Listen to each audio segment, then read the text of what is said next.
name is Margarina, and my work explores the comparative analysis of hypercomplex number system. So in my work, we analyze such hypercomplex number system as quaternions, biquaternions, octonions, and centionions, and also the historical development of other number systems that we know.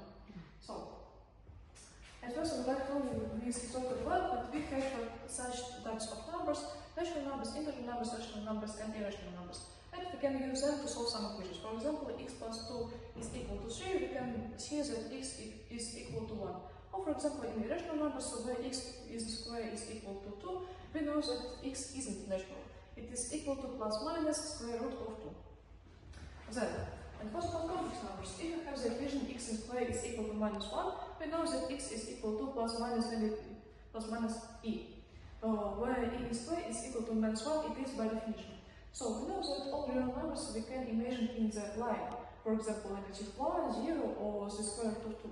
But what about complex numbers? We can imagine them on the plane, where we have the real axis and imaginary axis. For example, the number 2 plus e is 2 in real axis and e in imaginary axis.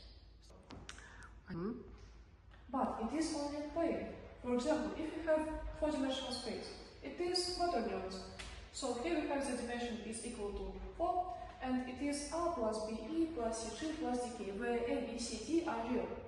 And a square is equal to g square is equal to pi square is equal to -1. So biquaternions is just like quaternions but with complex coefficients. And octonions are like quaternions but with the dimension of 8. So we have a 0 plus the sum of where n is equal to 1 to 7 are n and n. The centionions is just like octonions but with the dimension is equal to 16. So we can get centionions by expand of octonions, and we can get octonions by expand of quaternions, and so on. And quaternions we can get with expand of complex numbers we can get expand of real numbers.